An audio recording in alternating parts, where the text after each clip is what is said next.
All right, y'all. Now, as much as we appreciate you listening to our show, there's another podcast out there we got to put you up on. The Donald POV. Wait, you mean? No, not that Donald. Not even Childish Gambino's alter ego. I'm talking about the Donald who will empower you to take control of your finances and teach you to trust the conqueror inside of you. You'll get your entire life listening to a show, I promise. So make sure you check out the Donald POV on Apple Podcasts or online at www.thedonaldpov.com. And if anybody asks them, you tell them the Extraordinary Negro sent you. And you are sure you're not talking about? Hell nah, bro. Not that Donald. Listen, the Donald POV on Apple Podcasts. Go check it out. Oh, say, can you see by the dawn's early light what so proudly wave at the twilight's last gleaming?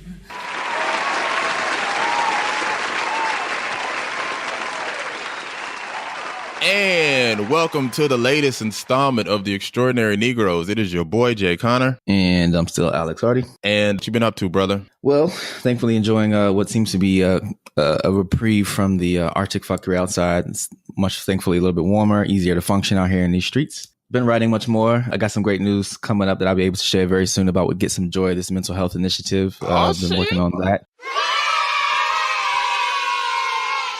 Yes, good news, keep the skin moisturized. So I'm definitely going to trying to keep that coming. I'm actually going to be working with a good friend.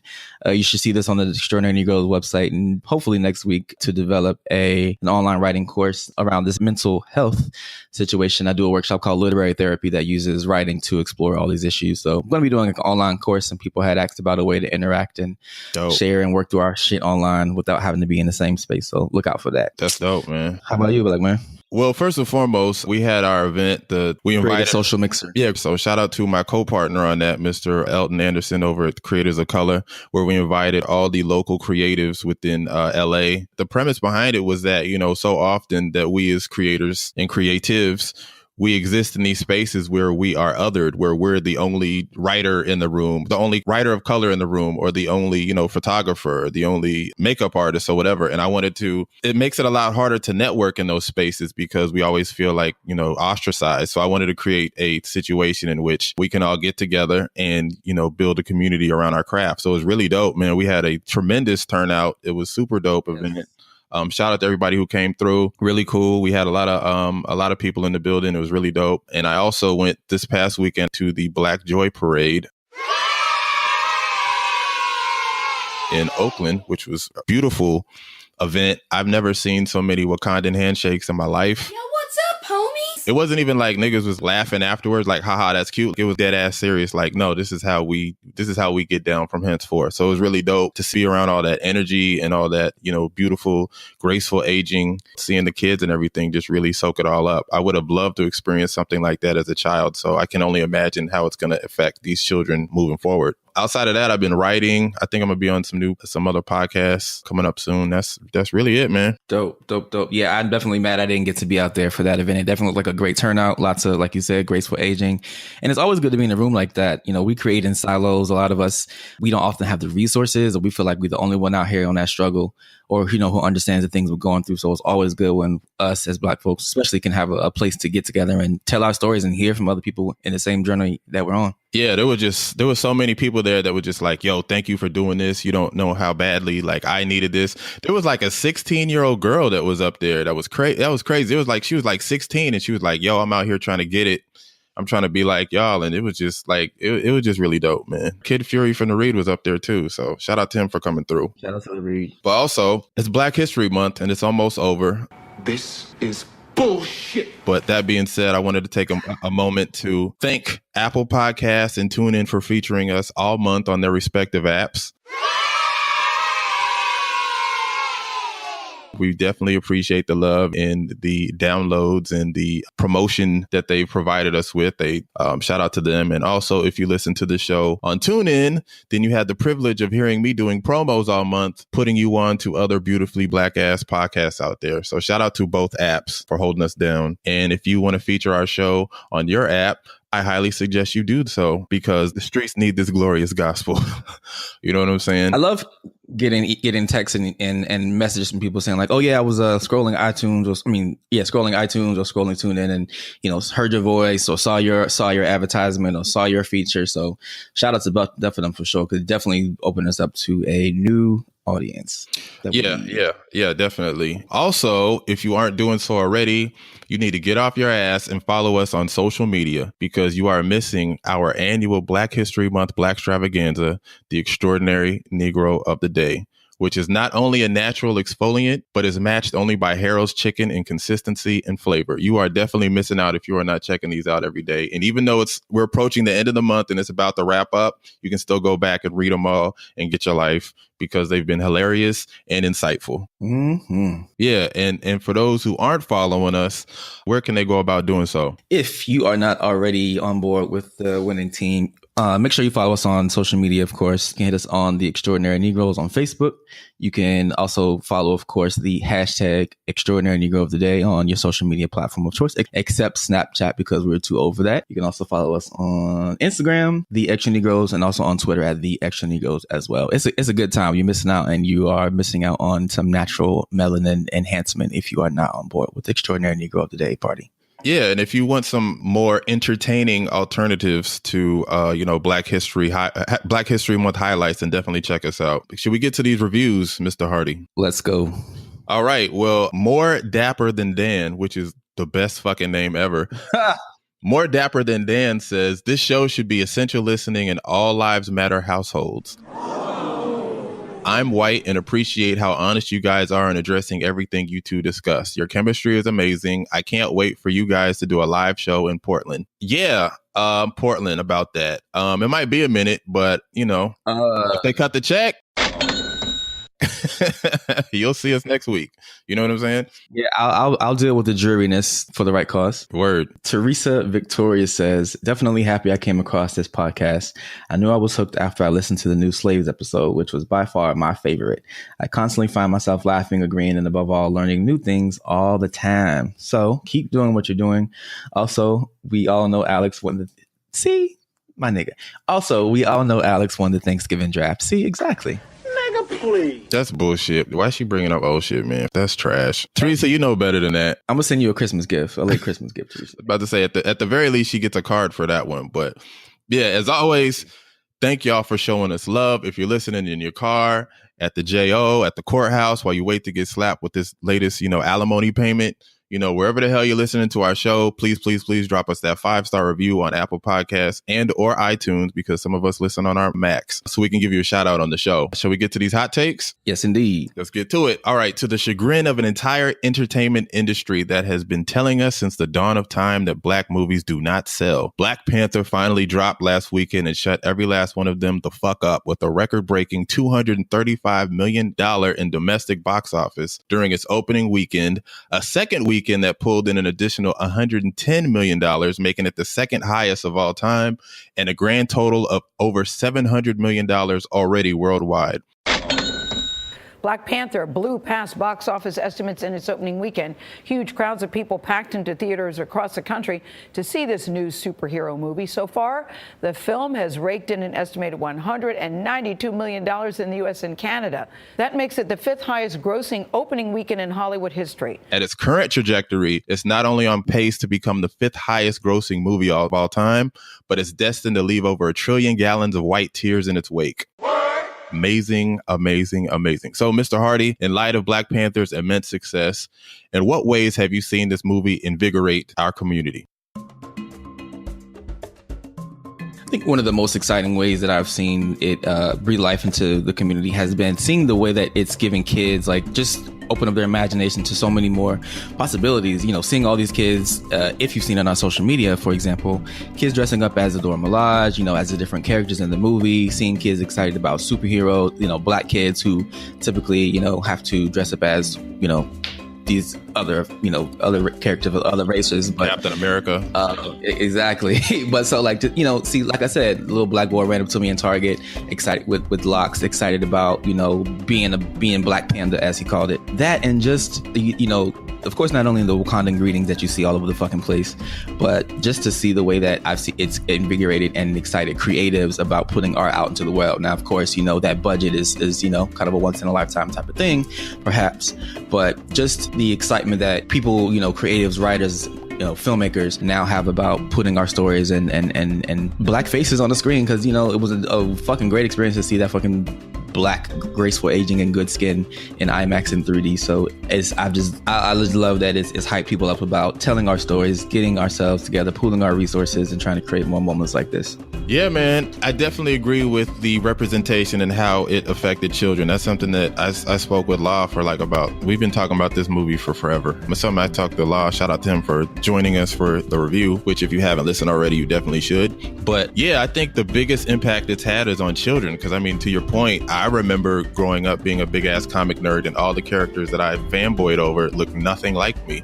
And I remember always feeling like, why do none of these characters look like me? And it's really beautiful to see kids just really just attract to characters that look like them, whether it's Black Panther, whether it's the Dora Milaje, you know what I mean? Whether it's especially Shuri.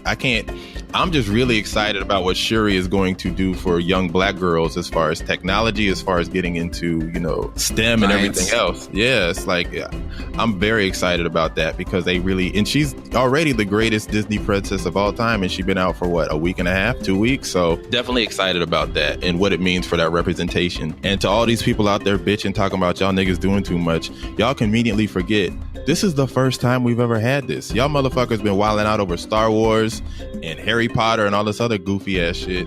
Let us live our lives and have our moment, nigga. Shit.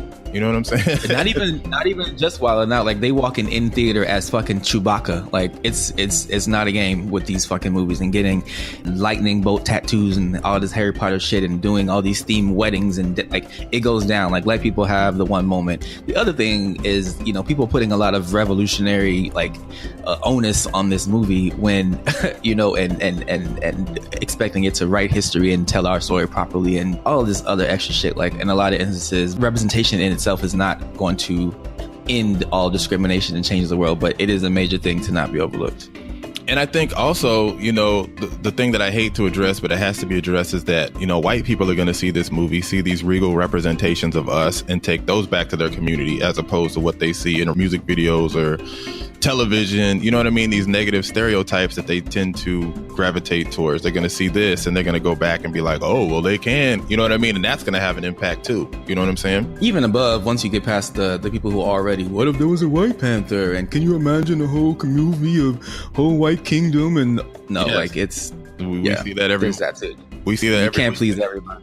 Exactly. So, I mean, yeah, on both sides, just let niggas have a moment, you know, call it extra. I'm all like, beat your drums, walking into the theater, drop your flower, rose petals, do what you need to fuck to do, have your moment, live your life. I think it was the Count I was talking to over at Brown Liquor Report. And he was like, is this what it feels like to be white?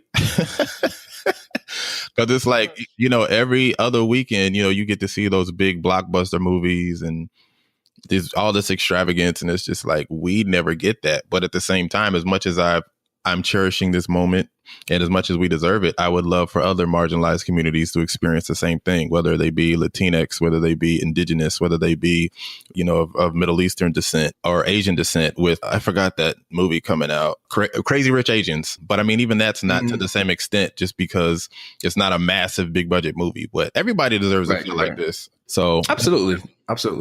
Soak it up, y'all. Live it up. Word. So in other news, another day, another school decimated by gun violence. Last week, Stoneman Douglas High School in Parkland, Florida, was the site of the latest senseless shooting in which Nicholas Cruz took the lives of 17 students. Breaking news. You might say heartbreaking news. A heartbreaking day in Florida, and sadly an all too familiar one. 17 people are now confirmed dead. We know at least 3 people still in critical condition. after police say that a shooter, believed to be just 19 years old, opened fire at his former high school. Over and over again this year, we have seen, heard, and reported on sad and harrowing scenes like this one. How many depends on how you define a school shooting. This is the fourth shooting at a middle or high school just this year in 2018. After it was revealed that the school resource officer on duty during the shooting failed to confront the shooter, your imbecilic, Dorito-hued president not only proposed that teachers should arm themselves as a deterrent, but insisted that his clump-a-dump draft-dodging ass would have ran up in the school himself on some Rambo shit had he been there, with or without a gun. Shut the fuck up! Bitch, please. What is your response to the latest example of why gun control in America is a fucking joke? Well, yes. I mean, the conversation is definitely, it's one overdue. I think that it is a joke because the main people who are offering thoughts and prayers and offering meaningless platitudes are the same people who are getting funded by, the NRA and these other organizations who are proponents of having a gun in every crib in the country. So I just think that putting the onus on the mentally ill and deflecting to, other societal, they say he's a troubled child. He had all his parents died or whatever the fuck else happening on. It's all deflecting the issue. The issue is that we need to have an open, honest conversation about gun control. Thankfully, of course, you have these kids who are not taking shit. Well, not to say that any other kids are not, but these kids in particular have been, standing up and calling him a shitbag to his face and demanding change. I don't know that anything will come of this as long as you have the representatives in power and the people who are creating the laws having their plastic surgeries and vacations funded by these organizations. So I don't know what is going to happen. As I've seen a lot of people say, every country has mental health issues. The only difference, of course, is the availability of guns. So we need to, at some point, regardless of your rights, no one's walking in your house grabbing your gun out of your toddler's hands.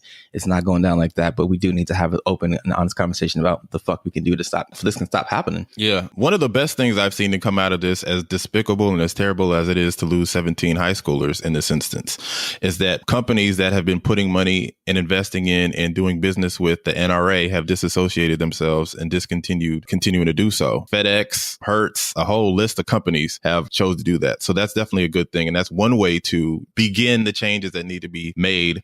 I don't sit here and act like I know, about gun control and like I'm well versed on this shit. But what I do know is that an AR-15 should never be in possession of a civilian. There's absolutely, outside of war, there's literally no use of an AR-15 because people talk about like, oh, well, you can use it to hunt. But the way an AR-15 is designed, it destroys the flesh. So if you're using it to hunt, it makes it renders the meat, the deer or whatever the hell you're hunting useless. You can't eat that shit because it's been tore apart with the AR-15. Mm-hmm. So, outside of war, there's no practical use for it. So it makes no sense that civilians are allowed to use this. And that happens to be the weapon of choice for these shootings. Every single time there's a shooting, guess what the fuck they're using? An AR-15. So it's like, why are we continuing to allow these to be accessible and available to people in the general populace? It's BS.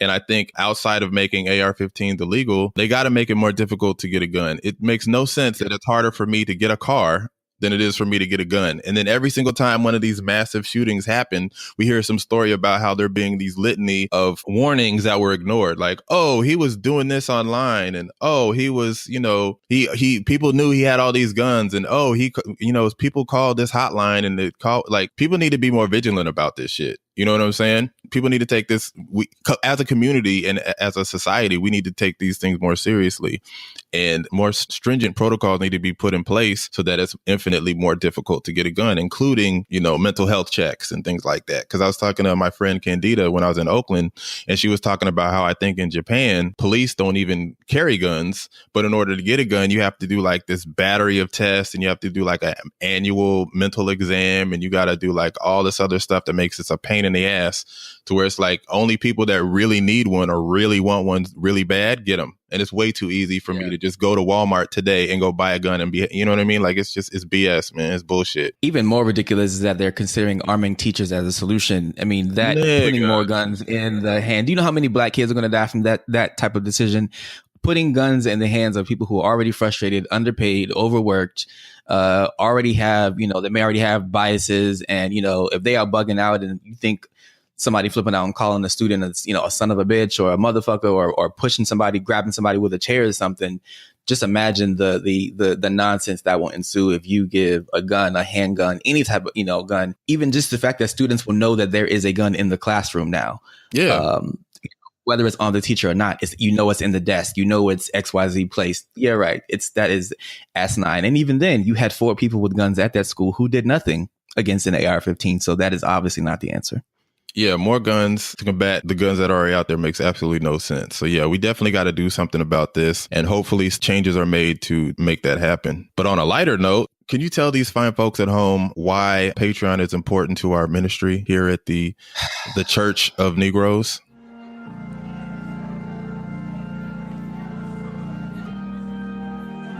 Yes. Here at the House of Negroes, Patreon is vital to our existence. It keeps the oil in the fryer for the fried chicken, it keeps the coffee in the coffee pot, and it keeps the greens and it keeps the fat back in the greens. Gotta add a fat back. Yeah, it keeps the lights on and helps us continue to produce content, keep our website afloat, produce this podcast, and, as we grow, continue to produce events and, eventually pay contributors as well. It helps us continue to be great. We don't mind doing the work, recording the episodes, making the content, putting in the time, but definitely could use some help on the financial side. So Patreon is a way. And if you're not down with Patreon, of course, we have PayPal as an option to contribute to our greatness and just help us, whatever you're comfortable with, whether it's $1, $5, $6,000 a month, we will humbly and graciously accept and love you long time. So please and thank you. Word. And I just want to take a moment to thank our newest pledges, the Only One Podcast. Thank you. Lady Martin. Thank you. And Candace Harris. Thank you. I think it was Lady Martin that hit us up and was like, yo, I got to wait to the first and I'm going to break y'all off with even more bread. And I was like, thank you, sister. Here's the collection plate waiting for you. Whatever you decide. You speak your name. You know what I'm saying? So shout out to all 3 of you for contributing to this. And as Alex said earlier, if Patreon is not your ministry, we graciously accept PayPal donations at paypal.me/the Extra Negroes. As far as our last episode, what did you hear about it? Got niggas ready to go back to Africa. Man.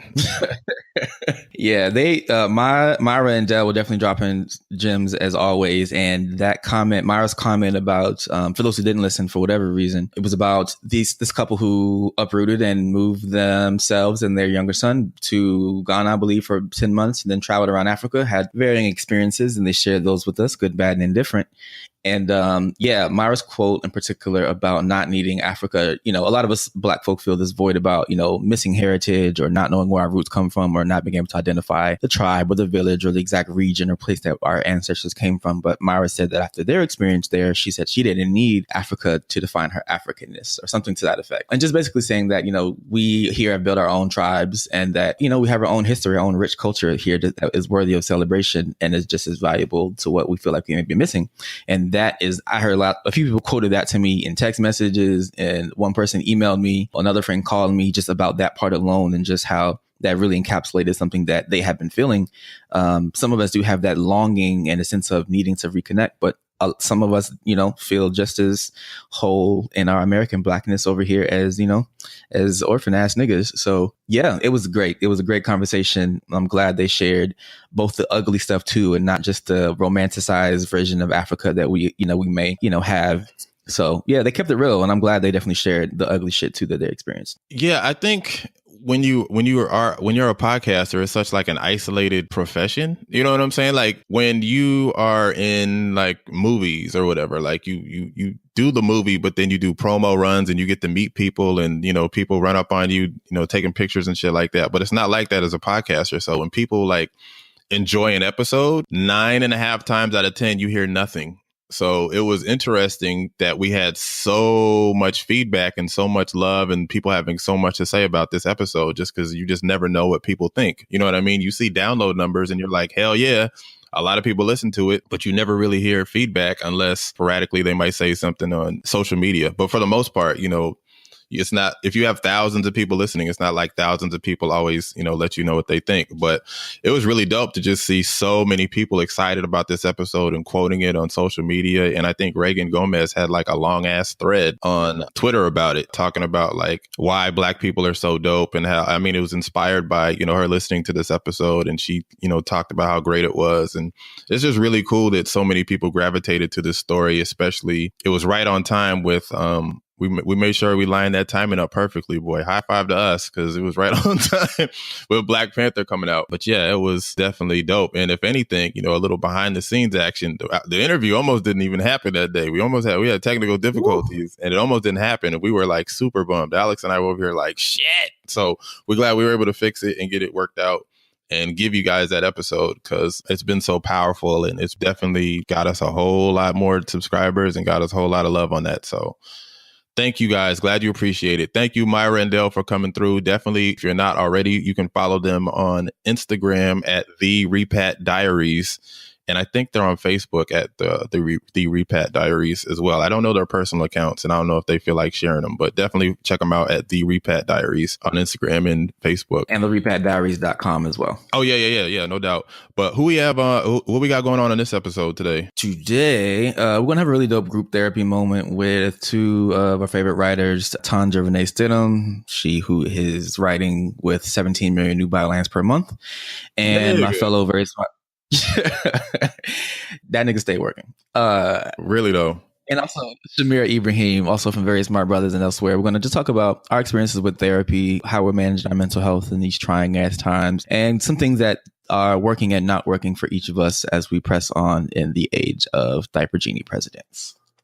Wow. All right, cool. And before we get into that though, let's get into some motherfucking shrimp and grits. It's the questions. It's the questions, boy. It's the questions. It's the questions. Come on, the questions. It's the questions, boy. It's the questions. It's the questions. Yeah, the questions. Devon asks, as much as I love you guys' show, I feel some kind of way about the name. Why can't it be the Extraordinary Black Guys or something along those lines? Why Negroes? I can answer this question if you want me to. Go ahead. Take it. Go ahead. I was about to say because the fuck we want to, but go ahead. Well, outside of the fuck we want to, I think the thing that people are missing is that like there's a meaning behind the name as well. And that regardless of how extraordinary you are as a Black person in this country, you're still going to be looked at as a Negro. And I think that that's one of the things that a lot of people miss whenever they bitch and moan about the name, because we've been getting that a lot lately. Like people been on like social media and they be like, oh man, y'all name is so bad. And it's like, it's not, that's part of it's just like, we don't give a fuck. It's funny to us. We call each other Negroes in jest and cracking jokes and whatever. And I think that that's part of, how the name came about. But also, like I said, it has a meaning behind it. We always have to be better than the best. Look at, President Barack Obama. He literally had to be the perfect specimen of a Black man to become president, and he still got treated like a nigga. You know what I'm saying? So that's the primary meaning behind the name Devon. So I'm sorry you don't like the name, but it ain't changing. It is what it is. And, it definitely has a meaning behind it. And I promise you, we are very positive, regardless of our names. I've had people say like, y'all are negative and all y'all do is like gossip. And we're like, what the fuck? When have we ever done gossip? You know what I'm saying? Like, it's just, I don't understand where these niggas come from. But we've always used our platform to uplift other people. And we will continue to do so, whether we are Jay and Alex or whether the Extraordinary Negroes. So get used to it. I often find that the people who have that, not even to say that, Devon is not a long time listener, but I often see that coming from people who come across a name in passing, or like somebody shared something and, I like that, but that name, I don't know. Is a lot of times from people who either haven't listened or don't know either of us individually or working together or work together. But yeah, not to say that, I don't want to say fuck you for the question, but we've been getting that since the very beginning. So you're not alone in wondering that, Devon. Hope that doesn't deter you from listening. Well, the most goofiest thing that I saw was a nigga went on our social media. I think it was Instagram. He was bitching about the name. And then I go on his profile and he got like niggas and some other shit in there. And I'm like, is it Uchi Wally or One Mic? You know what I'm saying? Like, how you gonna complain about us using Negroes, but you got niggas in your shit? Like, really? You know what I'm saying? Like, come on, man, pick a battle. But yeah, I promise. I promise we are good, upstanding citizens. You know what I'm saying? We are master code switchers. You know what I'm saying? So we're gonna be all right. And sometimes not. And sometimes not. More often than not. Yeah, be a whole ratchet ass self. We don't got to be prim and proper and business casual around here. Fuck that. Ratchetness and righteousness. Anonymous asks, your Instagram page is my morning coffee. I can't even start my day without it. But what Instagram pages do you guys love to check out? Well, number one on my list is Will Smith's. Every every single time he posts something, I feel like I get my entire life, just because either it's just like humorous or it's insightful or just like the production quality of it. Like whenever he did the thing for his son, whenever his son got like, I think it was like 1 billion streams on Spotify, and he like recreated the music video. That shit was amazing. I love the Because of Them We Can account. Shout out to Unique and everything she's got going on with Dream Village and whatever else. I love Because of Them We Can. She's always finding the most amazing and obscure, Black people doing really dope shit and just highlighting them and sharing it with the world, which I think is amazing. I like to follow a lot of accounts that like do like Black art. I can't really think of any names off the top of my head, but I really like Afrocentric art. I really like comic book artists as well, because I'm a nerd. I like seeing like the Wolverines and the Deadpools and stuff like that. I don't really do celebrity pages because I don't need the constant reminders of how shitty my life is in comparison. But I do follow a lot of activists. I follow Angela Rye. I'm trying to think of the person from NYC Justice, Carmen. Bunch of people. Yeah, I follow a lot of people, man. But yeah, I definitely would say Will Smith is a personal favorite. Yeah, Will Smith, the way he just swooped down and he just perfected his social media situation effortlessly. I'm all about it. And just, shout out to Graceful Aging. He's always a joy to behold. There's like a Black Men with Locks page or hashtag that I follow on some thirst trapper shit sometimes. Who? And it's like Black Men with Locks or something like that. Oh, okay. For my thirst trap purposes. Yeah, I don't do a lot of celebrity stuff, and I try to follow fewer thirst trap pages because they tend to be disappointing. Like, once you get past, the perversion aspect of it, like, I'm not here for these empty platitudes. Just post your dick print and go, sir. So I don't need all that. Yo, I hate when niggas be on some like they just want an excuse to pose their selfie, and then they try to have like this super deep ass caption. Like, nigga, you don't get the fuck out of here with this shit. You ain't talking about nothing. Just post your print and go on with your day. Nobody cares about all that. Fake deep, nobody cares. Yeah, I try to keep it. I follow a lot of writers and any like foodie accounts, I'm into food porn. Follow a lot of chefs on my Alex Gotta Eat Instagram. Yeah, I'm definitely all about that. Food porn, absolutely. That's definitely a must. Yes. Thank you for those questions, y'all. Word. And if you are listening and have a colorful question of your own that you would like for us to answer on the show, definitely send it in to theextraordinarynegroes@gmail.com. You can hit us on Twitter. You can hit us on Facebook. You can hit us on Instagram, anywhere. Just, shoot us a text if you see us walking down the street. I ran into a few people at Black Joy Parade and some people Friday at our event who were like, yo, I got some questions for you. So I'm gonna make sure I'm gonna get in all those questions the next few episodes. But yeah, just if you see me, run me down. If you see Alex, run him down. Just get those questions to us and we'll answer them on the show. Holler. Shall we get to this interview, sir? Let's do it. All right, let's hit it. All right. So our first guest is the co-host of the Cinnabon podcast, the creator of Wing Chick, and a writer whose work you've seen on various Smart Brothas, Blavity, Shadow and Act, and knows what Oprah smells like. Second guest is my literary sister, a fellow very smart brother, contributor whose work you can also find on The Root, Washington Post, Teen Vogue, Ebony, The Cut, and elsewhere. And she's also one of my fellow Jabari sister wives. Ladies and gentlemen, Tonja Renée Stidhum and Shamira Ibrahim.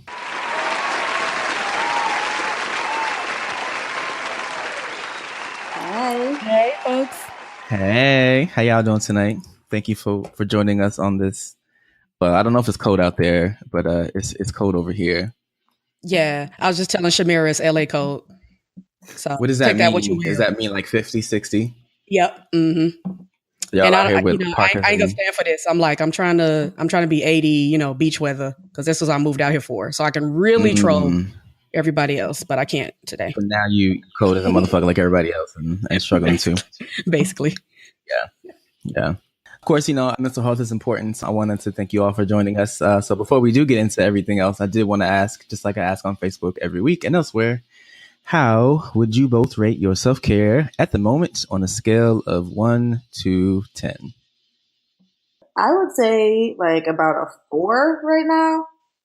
I kind of go back and forth between extremes. So like I'll go through like a week of like really being in tune with my body, and then like a week of just like being an absolute mess, right? So right now I'm kind of going through like a really self-defeating cycle, and I'm sure we'll get into it later, of like just being really frustrated by the New York City healthcare system. And so it's just making me kind of lie prostrate on the ground and wonder why no one wants to take my copay and give me medical assistance. Real. So yeah, I would say a 4. Okay. Yeah, the healthcare system can be a hole sometimes. So we're definitely going to get into that. And how about you, madam? I say probably about a 6. Like I'm more than halfway a little bit, but I'm still kind of struggling within the overwhelmness of it all, of all these projects that I'm doing. And it's kind of getting to me this week. Well, you got 17 jobs, so you know. Listen. And counting. I see Tonja name a new byline daily. Listen, look up like, damn, she write for these motherfuckers too? Damn. Everybody. And their mama and their cousin too. Yeah. Like, damn. Okay, I got to step my game up to keep up with her. I would say I'm at like starting the week off. I'm probably at about a 6 today. I'll have my therapy appointment tomorrow, so I'm excited about that. I've been drinking more water, as I've been trying to do. I'm committing to at least 1 ballet class this week. So I'm going to be, well, you know, I'm not 25, so I'm not expecting to get that body back, but I just want to get like it together somehow, like just to feel like a little bit of a piece of a snack, kind of, sort of. So I just need to get back in ballet class and pull it together real quick. So what could you both be doing better or differently? Probably drinking more water. That's the first thing. I, recently decided to drink less alcohol altogether. I've like quit 100% because listen, in Trump's America, that's just not possible. But, but like, I'm very much like no drinking on the weekdays, trying to really mitigate how much toxins I put in my body. Really? So I'm trying to, turn that into drinking more water regularly. So that stuff is making me better. And also just like cooking.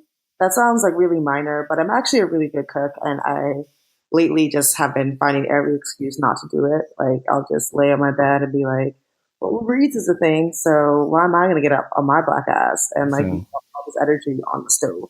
Reparations. Hell yeah. Yeah, and I'd say probably managing my time better, because the weeks that I'm killing it on time management, because I do bullet journaling, I'm feeling like a goddamn, superstar. But this week I've been kind of 50-50 on that. So I say managing my time more wisely would help me. Okay. Now I know a few people. Lauren, a good friend that I think you may know, she has been heavy into bullet journaling lately, and she is always talking about how amazing it's been for her as far as getting organized. It looks really intimidating. And also I feel like I write like a terrorist. So like, I feel like I don't have cute enough handwriting to make bullet journaling work. I don't actually share mine now because I got chicken scratch for sure. I'm like, it's real quick. So is it helpful? Like, does it keep you organized in some grand, illustrious way? Like, how does it work? Absolutely. Because I'm so scatterbrained that I have like 50 things in my head at once, but actually prioritizing things and putting a star next to something, a little, a dash next to the thing that's not of priority really helps me, because I'm like, oh, I got to do this. Or I got to get on this email, hop on this email that just came in. That's not even urgent, but it's bothering me because it says unread, so just actually crossing off those things and looking at it, visually, because I am also a visual person, is really, really helpful for me to get through the day. So, yeah, I wanted to have, both of you here today to talk about, we have both been, Jay and I, really open about, mental health here, the Extraordinary Negroes, and in our personal communications and in our individual work. But we just wanted to expand the conversation and talk a little bit about therapy and, how we're coping, not in these just shitty times, but particularly during the winter, during the holiday season, and just some ways that folks can, that both of, all of us who have been open about our experiences, maybe some things that people can take away from things that work and don't work for us. So, we had a psychotherapist, Quinn G from Magnolia Mental Health, on a couple weeks back for an episode about winter happiness, to discuss how shitty this time of year can be for people. And I know, like I said, you don't have a true winter, but I'm just curious, how you guys are faring or coping mentally and emotionally in these times, or do you do anything, take any additional measures during the holiday season or colder months to try to keep it afloat and, to not be a stabby Black person out here? Yeah. So I would say, just going off of my memories of living in Chicago, the coldest hell ever, I would say what I would used to do is I did stay in a lot and I isolated myself a lot because it was so cold. Nobody wanted to do shit. For example, I went back to Chicago for Christmas and it was one of the coldest Christmases in the past few years and nobody wanted to go out. So that was actually like a trigger for me because I used to legit get winter blues. And so I just stayed in the house and, just slept a lot. But to get out of that funk, I would try to engage myself in my guilty pleasures, the reality shows and laughing at Deezus and Meryl and dumb shit like that to, to get me in a good mood. Yeah. Shout out to Deezus and Meryl. Mm-hmm. Yeah. For me, it's, I don't even know. I don't really have a good answer because I'm still trying to figure that out. Right. The winter is definitely hard yearly. I've definitely been more open about it this year than other years, I think. And I think this is probably the answer I would have, which is like to stop reverting to the whole kind of strong Black woman trope. Like this year, more so in public, I've gotten a lot more questions about mental health because I've been more transparent about it. And as a result, people have assumed that it's just something I've been dealing with in the last year. And it's actually something that I've been dealing with for closer to a decade, right? But normally I just kind of grin and bear it and just like kind of am falling apart on the inside. So this, I guess the way I have been coping with it in a bit is kind of falling apart externally so everyone can share in my misery. Yay. But jokes aside, like really being more transparent about the fact that like I'm not doing that well today, I got to figure it out step by step. And even just admitting that can still feel like doing something productive. Real. What prompted that your is openness? Like, what made you decide to be more open about, like, because in these social media friendly times, like that appearance and keeping that look up, that is working itself. So deciding to like let that guard down, and let your wig slip a little bit in public. Like, what has that been like? Kind of being more transparent about the struggles and the unpretty shit. Yeah, that's been hard, especially for me. I mean, not to make myself supremely unique in the circumstance, but I think almost all of my good friends will say some version of the fact that I'm really a naturally guarded person. I've always been that way. I've always just kind of felt like I can rely on myself. And so really forcing myself to open up has been scary at times in a lot of ways. And not just even via social media, even just to my friends, admitting to my friends what I deal with on a more granular level, admitting to my boyfriend some of the stuff that I deal with that I kind of hid from him. And it kind of started last year when I wrote a piece about me dealing with body dysmorphia and how that kind of manifests itself in a lot of ways. And then I got a lot of great feedback from Black women on that who really felt like they felt heard, and felt like they never felt like they've had a space to really openly talk about certain body issues. And then I kind of took a pause on that. But then sometime in the fall, I actually had like a mild nervous break at work. And to make a very long story very short, I, kind of got some feedback that wasn't even all that bad, like altogether that bad. It was just the wrong feedback on the wrong day. And I like kind of lost it. And, thankfully I have a very supportive team that, didn't really like fire me on the spot. But I kind of realized at the moment, like I'm moving all of this back in and it's just not at this point, it's kind of spilling out. So it's forcing its way out, even if I'm trying to keep it private. Right. So I kind of had to start using the outlets I did have to share it. And of course, going to therapy and all of that. Right. Just really trying to figure out, all right, if this can be productive to someone else as well as productive for me, I might as well be a little more transparent about it than I usually am. Oof. Yes. All right. Thank you for sharing that. Absolutely. Yeah, for sure. Like, I can relate because when I was in, it was a little bit longer ago, but when I was in the depths of my depression, when I had, attempted suicide and had suicide ideation, I also wrote a post on Very Smart Brothas, like about wanting to kill myself. And that was the first time that I publicly spoke about it on a large platform. In that sense. Now I had been on Twitter being pretty transparent about it because for me, while it was very, very hard for me to open myself up in that way, it was easier in comparison to a one-on-one intimate conversation. Like it was some people that knew me personally. Because, you know, it's like, you know, talking into a void, right? And you're like, you just put it out there and there it is. And then, you know, people, you know, respond to you. That's when I started to realize how important, how significant that shit was. So when I wrote that post, you know, I got a lot of great feedback, but one in particular stood out to me. One person told me, maybe in the comments or maybe in messages, but they told me that they were going to kill themselves that day, and my post saved them.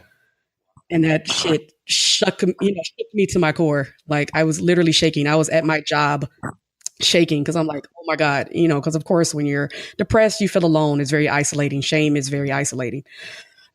So, you know, when that happened and I started to get more feedback, I got a feedback from somebody actually when I wrote a follow-up post when I moved to LA, because that was like a huge precedent of the hugest suicide attempt that I had. I stood in front of a train.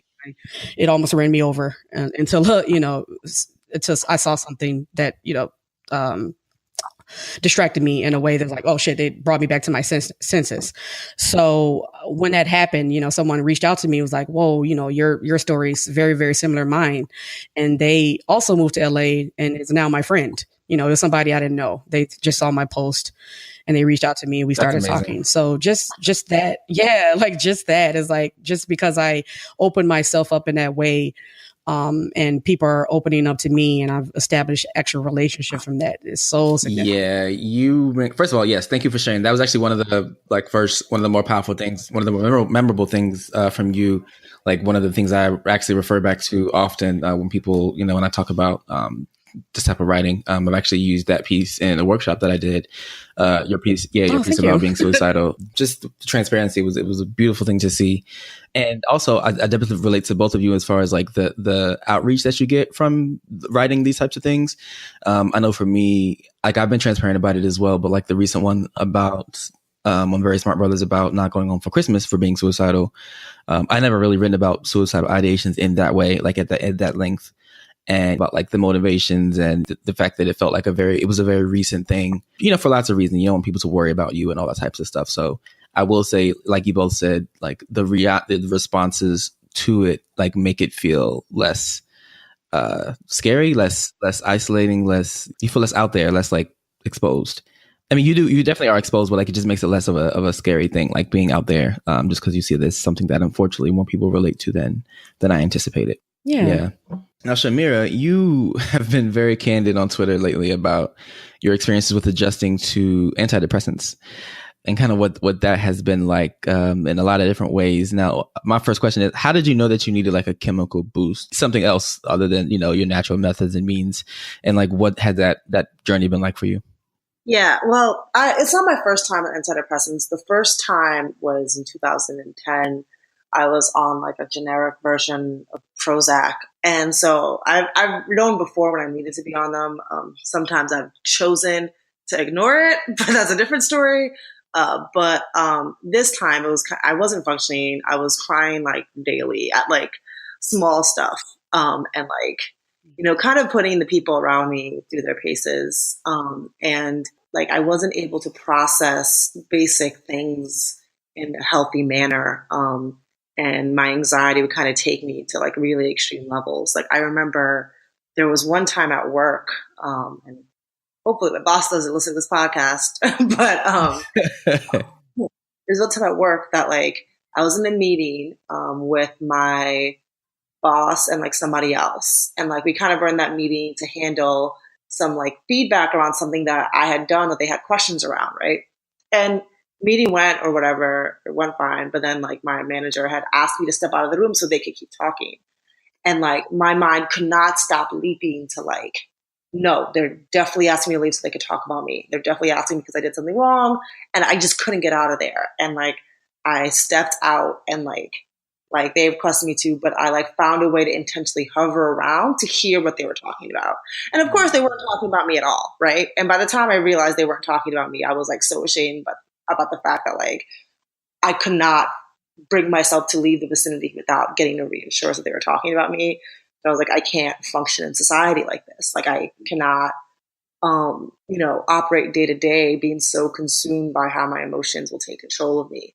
And it also was just really energy draining, right? So I only had like the amount of energy to like make it to work, come home, order something on Uber Eats, and like lay down. And that's like not my general disposition. I'm usually very type A, trying to do 20 things at once, working out, all this other stuff, right? So I wasn't really doing much. I was working from home 2 out of 5 days a week, which I'm not really supposed to be doing. So that was when I kind of had to bring myself in and admit that I needed to kind of get back on medication. And I think it was a long road for me to even admit that I needed to do it, because I'd been off medication for like 5 years. And, as much as you can write about the stigma of mental health and destigmatizing what can be done or what can't be done, it can feel really self-defeating, I think, to admit that you need to go back on meds again. Because I figured it out. I've got my routine. I'm being a therapist. I know my best tactics to cope with my anxieties or my moods. And then still, there are times that you do need assistance. And I delayed it for longer than I probably should have because of that, right? Because it just felt like it was admitting that I wasn't doing it right. So I finally like got up like in late fall and like went and got the prescription. It's had its highs and lows, that's for sure. So I'm still kind of trying to work that out. I'm actually working through trying to figure out how to get on a new medication regimen because I'm on Lexapro right now, which is doing some work, but it's also making me gain weight rapidly, which is causing like a whole host of like other personal issues for me. Considering I'm so like a lot of my personal self-worth is tied to my body. And so I've been trying to adjust off of that and see what I can do. So it's by no means a smooth road. But I know that if I hadn't been on medication the past few months, I probably would not be as functional right now. Okay. And so, and thanks for that. One question, I know functioning is different to everyone. I know for me, what not functioning looks like. What does not functioning look like for you? Laying in the bed for like 72 hours at a time, not showering. Like, Yep. Like, same. Like, I had to explain to my boyfriend once, like, that there was one weekend, we didn't see each other that weekend for whatever reason. I was like, from the time I saw you last to when I went to work, I just laid in bed, And, went outside to order food or something, or pick up food that I ordered or something. But that's about it. And then you'll kind of have like that one moment where you catch yourself at a glance in the mirror and be like, oh my God. And then like, but like just, everything, when I'm stressed and like decomposed, I build up clutter, and the clutter stresses me out even further. So then I continue to build up clutter. It's like a very self-punishing cycle. So it just becomes like a walking disaster around me that I just can't escape from until somebody kind of pulls me out of it. Help me, nigga. Absolutely. Yeah, I feel that. And, I also want to speak to, one extreme of the situation where I was feeling, at my lowest. And then once I started to glow up, right, and live my best life when I moved to LA, I always also want to be transparent at the fact that transition, even if it's good, can be a lot of work, because I know when I first moved to LA, that transition was so hard for me. I didn't leave the house for a week, like when I moved here. And just like processing that huge transition for me. And obviously when I quit my job, at what I lovingly call as the plantation. When I quit that job to write full time, everything went so fast. Like I got so many gigs so fast that I didn't know it was happening. So I started to, go through a very functioning, depression, where I was, going at it. I was shelling out all this content, but then I realized I wasn't taking care of myself. And it was a lot of days where I was just like lying in bed and not doing anything.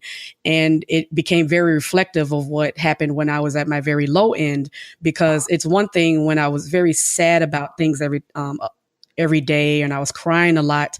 But it was another thing where I just didn't fucking care about anything. Because that's when I knew I was really at rock bottom, when I didn't care, when I was very numb.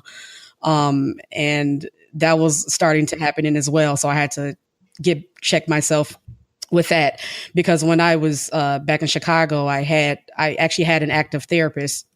And now, since I'm on the great old Obamacare, which is very limiting, obviously, I'm trying to search for a therapist as well for that. But, when I had a therapist back in Chicago, we did have a conversation about medication, but we didn't actually get to go forward with that. I didn't get a psychiatrist or any of that. But when I was in therapy, one significant thing that I did was EMDR, which is eye movement desensitization and reprocessing. It's very controversial in the therapist world, actually. But it started off with PTSD patients, and it's this bilateral movement, and it's very, very intense. So we focused on my childhood trauma with that, and we really made so much progress for that. So I'm a proponent of it, actually.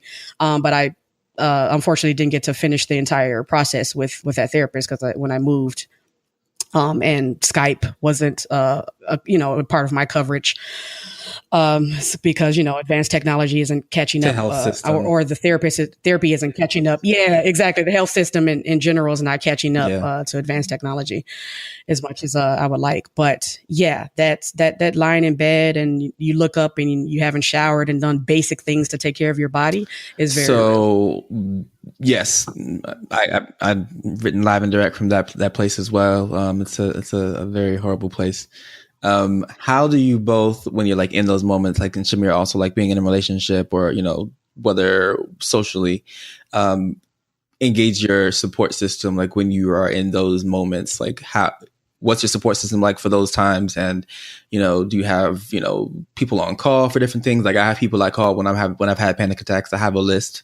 I work my way down my list, and see who can, help talk me out from the ledge and help me, calm down and breathe and realize that I'm not dying. But what's your support system like when you're in those like low, not getting out of bed moments? What are those conversations like with the people around you?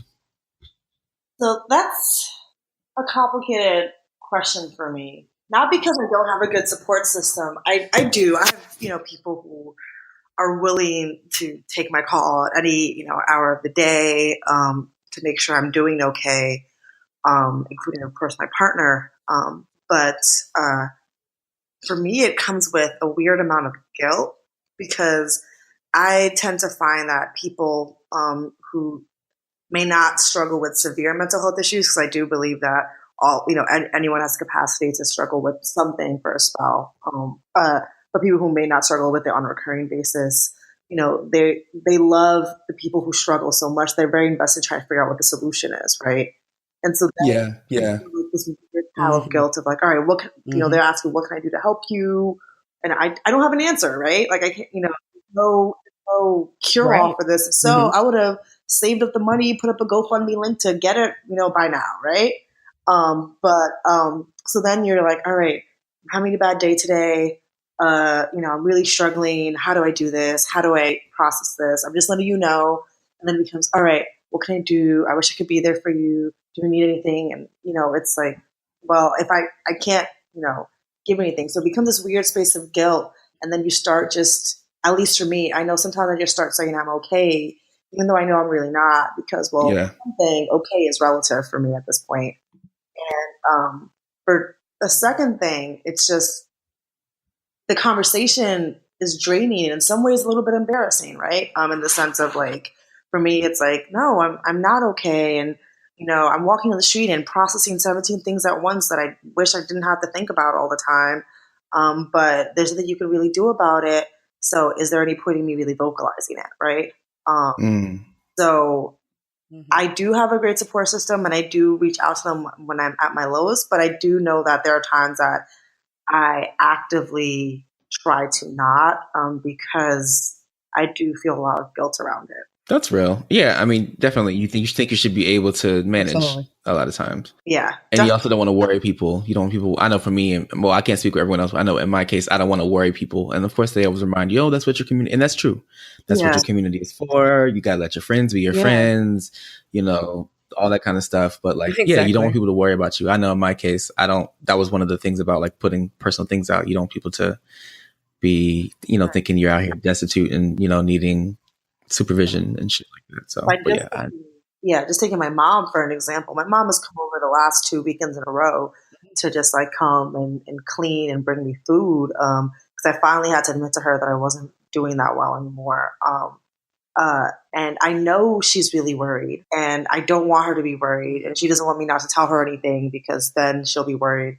My mom lives in Harlem and I live in Flatbush, which for people who are listening and like don't know New York is like a ton, right? Like she doesn't have a car. I have a car, but she doesn't. So she's taking the train from one end to the other. Oh, and so, she's coming, and that creates a lot of other guilt for me because like I, have worked really hard to make sure I could help provide for my mom. And I don't ever want, my mom, when I was younger, like was cleaning houses, help, put food on the table. Now she's like cleaning my house because I can't function. And, I like fought it for a long time.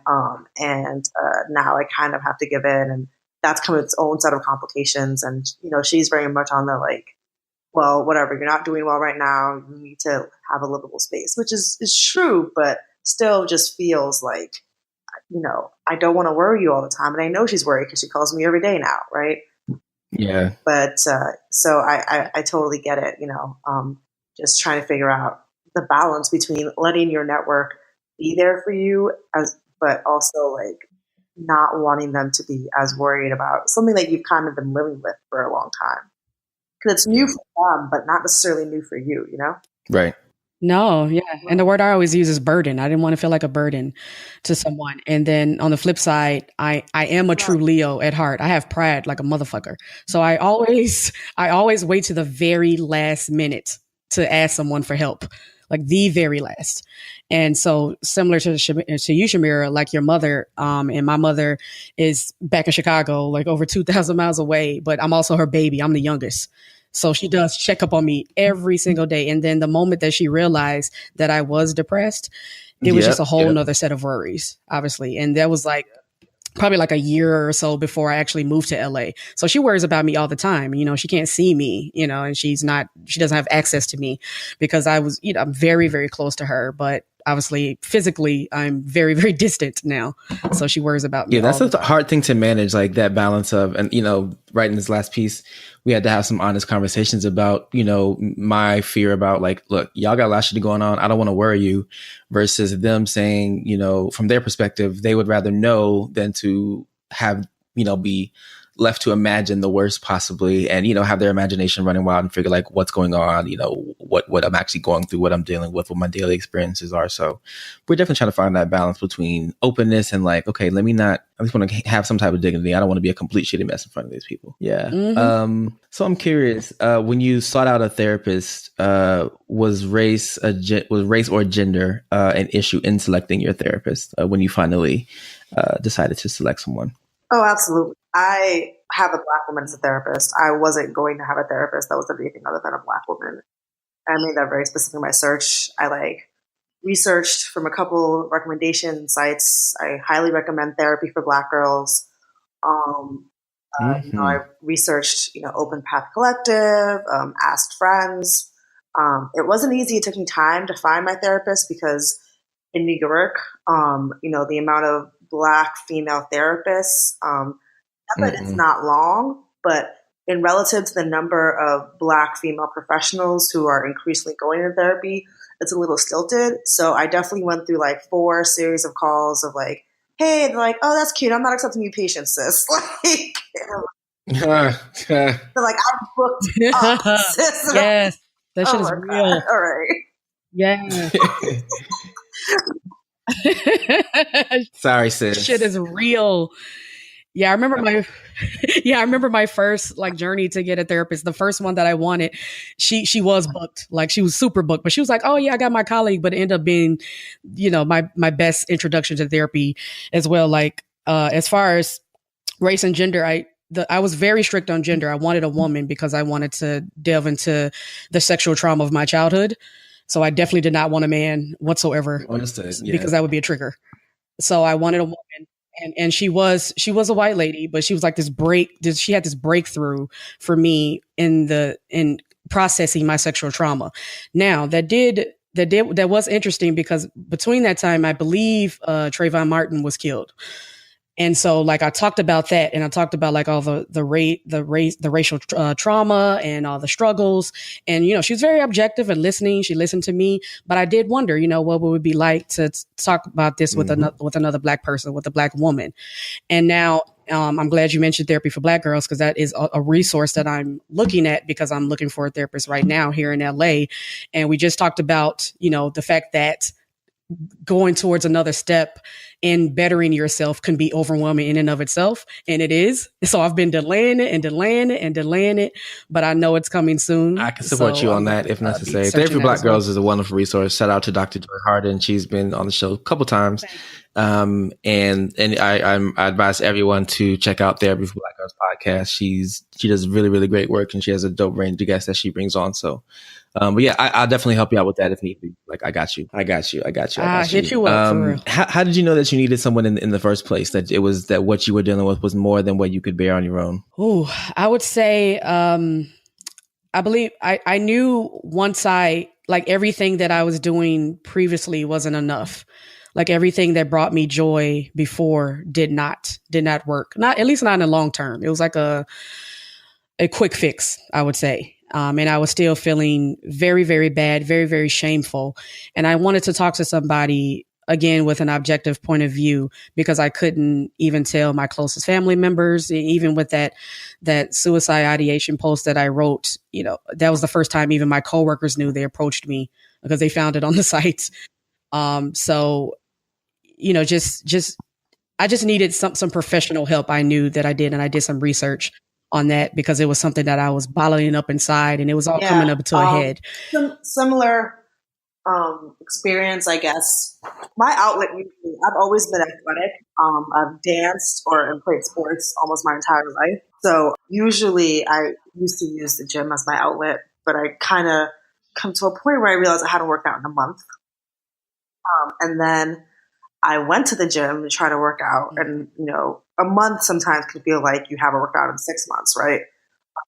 Yep. The muscle can be really rapid depending on what you're doing in the interim, right?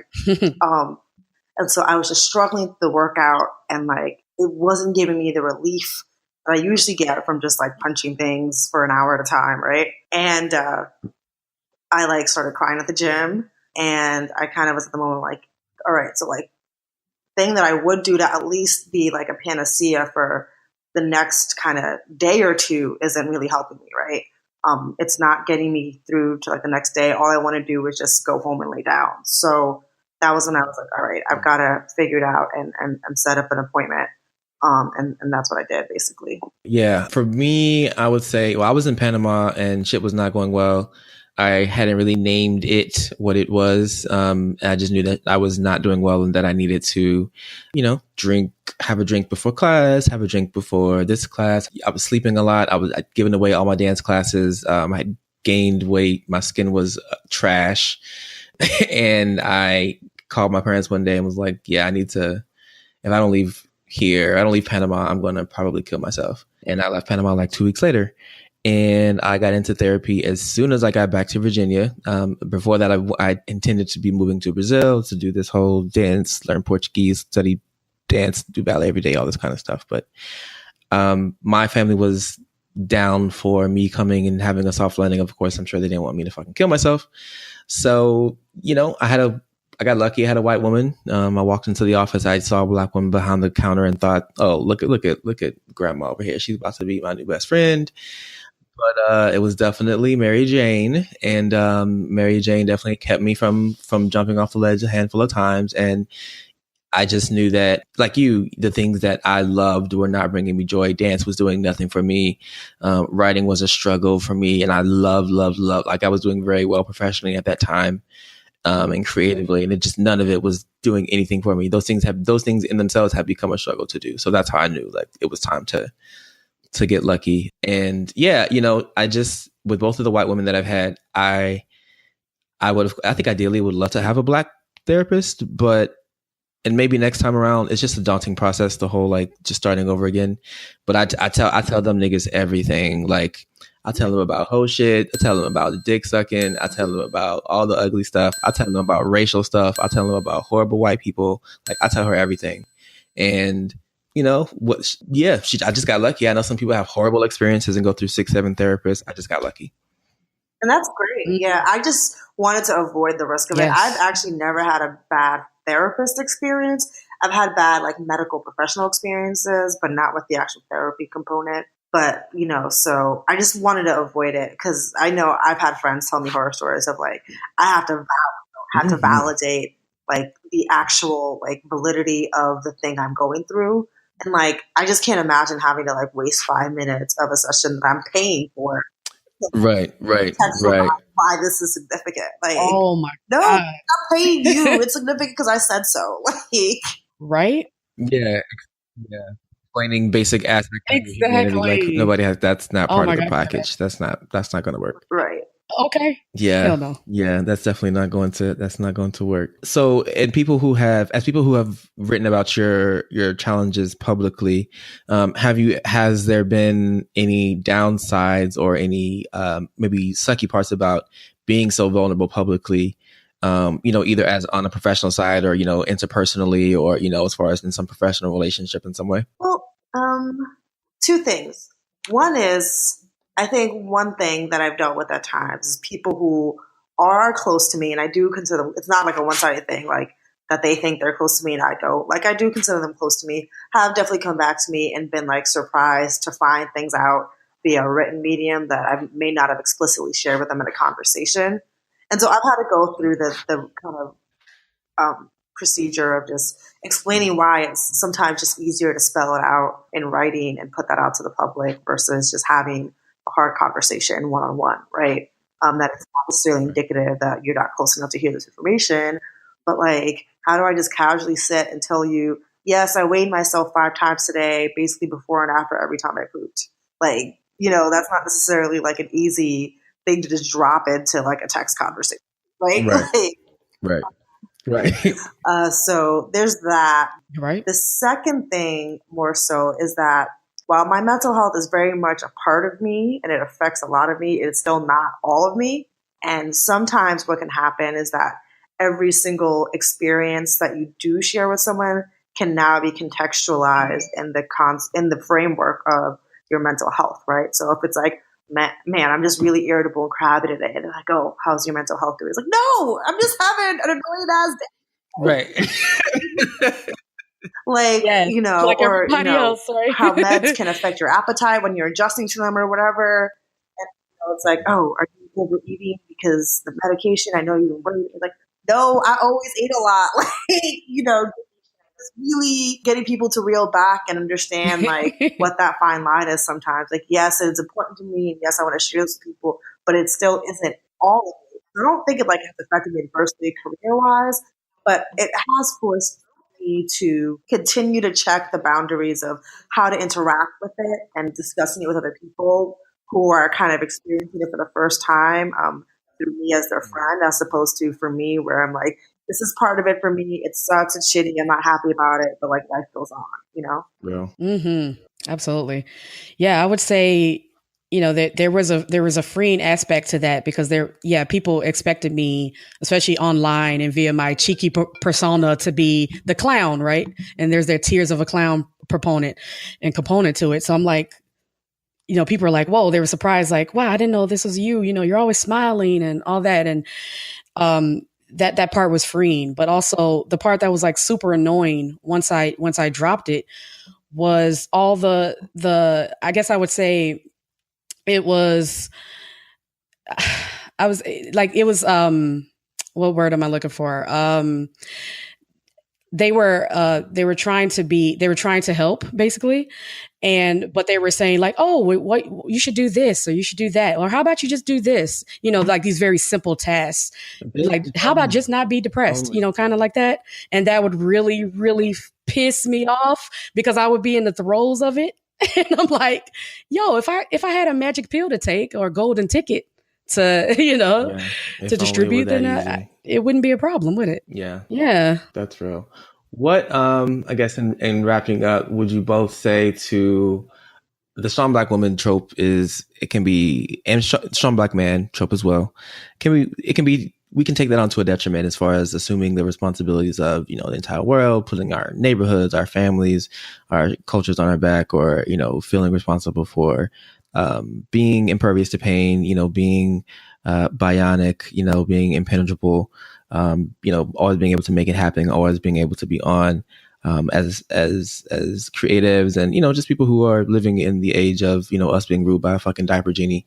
I guess anything you can leave people with in terms of managing either your or their personal wellness, things that work for you, something that someone either maybe considering therapy or not, or medicational assistance or not, that could be left with to help folks. Yeah, I guess my first thought that I would want to emphasize to people is that don't take stumbling as failure. I know I have a very big problem with, I wouldn't consider myself a perfectionist, but I'm definitely very ambitious, and I set really lofty goals and push myself to meet them. And when I'm going through, obviously, like kind of more of a more rougher emotional and mental state, it's a lot harder to accomplish it. And then I punish myself for those even harder than I would normally, right? And that kind of feeds into kind of more of my depressive state. And, I've had to continuously relearn this for myself, and I'm still constantly reminded of it, of just not to beat myself up if I'm not hitting or firing on all cylinders 24/7. And that doesn't mean that I don't get to dust myself off or try again, or, I don't get to be a little disappointed. But, and I don't necessarily have to share that with everybody every single time I'm not, doing my best. But for myself, right, I don't need to beat myself up and take that one failure and kind of just metastasize that into like this greater like feeling of uselessness or helplessness, right? And that kind of affirmation is really hard to reiterate to yourself over and over again, but it's really important. Like I downloaded the Calm app. I thought was going to be like super corny because, I'm really not into, I'm not really good about the whole mindfulness thing. I'm really like I've, just clearing. My mind always has 75 things going on at once. Like I don't know how to set it off unless I'm like really, really blazed. Like, and so like, so just really trying to use that has actually helped a bit, even though probably not as much as most people who are really committed to that sort of thing. But really just trying to get out of your own head, whether that means you can pay, because I do understand the obstacles of actually obtaining therapy, right? Whether that means you can afford therapy or not, really just trying to encourage yourself to be a lot more forgiving of the times that you can't meet whatever lofty goals you have for yourself. Message. Yes, absolutely. Yeah, that is a message. I mean, that's how I sum it up as it's okay not to be okay, right? And to take it not even just one day at a time, one moment at a time. And you speaking on that strong black woman trope, obviously that's like a shadow, a dark shadow that looms over us. Because to be perfectly honest, I never felt my weakest until I was actually bottling all that shit up under the guise of being strong. When I released all that shit, I felt the strongest. And openly too, like I bust out crying at work, while I'm working at the plantation, I just bust out crying because after that release, I felt strong. But when I was bottling up, trying to be strong, this superwoman, that shit wasn't working at all because I'm human. I'm not a fucking robot. I'm human. And just embracing that fact is the best thing you can do for yourself, to me. It may not necessarily be a specific accomplishment. But I remember talking to my therapist and kind of just being, like, I don't understand. I felt like I was making so much progress and now I feel like I'm taking 17 steps back. I just had a really bad week. And I'm like, this shouldn't be affecting me this way. And she kind of spelled out like she kind of checked me and like took out like, this is what we covered when you had your like initial consultation, right? And she was like, you've gone through a life, what you survived, child sexual abuse, homelessness, learning English, being undocumented, blah, blah, blah. Like, and oh my God, now in your adult years, you're struggling with emotional issues. Who would have thunk, right? Like, give yourself Real. You survived a lot. And that means that you get to forgive yourself a bit. Real. That's big. That's big. I'll say just on that similar note That's it. to like, as far as resilience and keeping it real with yourself, one of the biggest things I'm trying to learn this year is to stop measuring the qualities like of my day by productivity level. And when people inquire about how I'm doing, to stop automatically thinking about the amount of things I've like checked off of some list, or like the amount of things that I've done, or how quote unquote productive I've been as a qualifier for whether it's a good or a bad day. So that's just something I'm trying to learn and carry forward to like not feel like such a shitbag going forward. So with that said, before we wrap up here, what is next? What's on the horizon for each of you? What do you each have coming up? So I am Wing Chick. in post-production for my upcoming web series, Wing Chick. Yes, which I crowdfunded for an Indiegogo. Thanks again to y'all, everybody who supported that. And so we're in post at the moment for that, and we're going to do the film festival circuits. And writing my ass off. There's some pretty good developments that I can't even talk about at the moment, but it's some more things going on, some exciting things. Yes, Me, trying to write more. It's kind of been coming in spurts. I wrote 2 things this month, which I felt very accomplished by. Woo, listen. I'm slow and steady wins the race, right? I have this list of prompts that I just, speaking of lists, I guess, I'm like, all right, let me take a step at a time and see where I can place this already existing list instead of just writing down new ideas 24/7. And seeing what I can do. So hopefully doing more writing, hopefully getting some more bylines. And, I also kind of had an epiphany this year that I think I do want to make a transition full time into writing in the next 2-3 years. So trying to plan that out and seeing what that actually means. Godspeed, girl. Nice. Yes. Welcome to the dark side. keep that anxiety medication on deck, life and shit. Get your accounting and your fucking your bill collecting skills on point. Right. Nigga. That's another thing I'm pushing off pushing off this tax shit. I'm like, oh fuck. I don't want to do my tax. 1099 taxes. And then actually, and I was like, but yeah. Yeah, no, that's pretty cute. It sounds cute. So we have arrived to the point of the show where we each nominate someone who we think has been doing something extraordinary and in need of some praise, and is going to be named our Extraordinary Negro of the Week. Now, those of you who have not been following us on our social media, we have a glorious series. We are on day 26 of 28 for our Extraordinary Negro of the Day series for Black Folks Month. So be sure to hit us up on, actually you can find it anywhere, Twitter, Instagram, The Extra Negroes, or Facebook at # Extraordinary Negro of the Day. But yes, basically, we're each going to choose our someone who we think needs some shine. I can go first if you two lovely ladies need a little bit more time to choose your person. Yeah. I'll go ahead. I'll go ahead and kick things off. Okay. Yeah, let me hear someone I think who will be my Extraordinary Negro of the Week is a woman who has been very near and dear to my life for my entire 33 and some change years of existence as a free Negro in the United States of America. She is a woman who came to this country from Panama in the mid-70s with 5 of her Black-ass children in tow, and started a whole new generation of American-born wonderful chocolatey wonders, including indirectly myself. She's turning 84 on Wednesday, and I would like to name my Extraordinary Negro of the Week, my grandma, Miss Ruby, the flyest Panamanian woman anybody has ever met this side of the Mississippi River.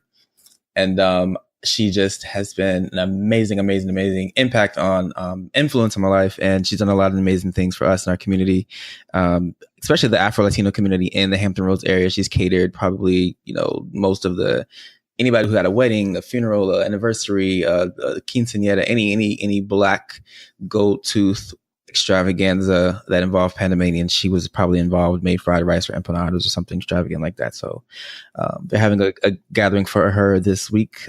Probably going to be taking a secret trip home to surprise her at our family gathering. And so I just want to shout out to my grandma, the flyest octogenarian I know. Miss Gandhi, Miss Ruby. And so, if any of you are ready, we can, if anybody wants to jump in, and you can have multiple, do your thing. Okay. I think I got mine now. My extraordinary Negro of the week is my very good sister friend, Chandriette. She was recently diagnosed with breast cancer, and she handled chemotherapy and radiation like a motherfucking pro. Like, she is the joy, one of the many joys of my life. And, once she told me that, I held my emotion at the moment just to stay strong for her and, not take away the attention from her. But when she told me, I bust out into tears, because cancer, hashtag fuck cancer. It has snatched so many lives for me, since I was a child. But the way she's handled it with humor and grace and strength, she is motherfucking extraordinary. And she just finished her last radiation treatment, I think about a week ago. Kicking cancer's she is a motherfucking boss ass out here. Yeah. So yes, I want to thank both you lovely ladies for coming through, blessing us. Shout out to all our extraordinary Negroes of the week and our lovely listeners. Where can people find out what you both have going on in the world? Where can they trace you down in the social media streets? So I'm on Twitter at _shamgod. That's with one M. I also do have a website, shamirthefirst.com. It's about 5 pieces out of date, but I'm going to work on that this weekend. But feel free to follow me on Twitter, or email me at contact@shamirthefirst.com. And you can find me at Embrace the J on Twitter and Instagram. And my website is my full name, Tonja Renée Stidhum. You can't spell that long ass shit, so you can go to Instagram and find that link, or Twitter to find that link, or follow me on Facebook. And my full name you can definitely find us on Apple Podcasts. Of course, it probably says iTunes in your computer. You can find us on TuneIn, SoundCloud, or your preferred platform of choice for your podcast. If you love what you're hearing, make sure you subscribe, and please leave us a nice review, or else you're a racist. Be sure to follow us on Facebook at The Extraordinary Negroes, at Twitter or Instagram at The Extra Negroes, and of course at theextraordinarynegroes.com. Tell a friend or 50, drink water, love yourself. Remember that no is a complete sentence, and peace out. Bye. Bye.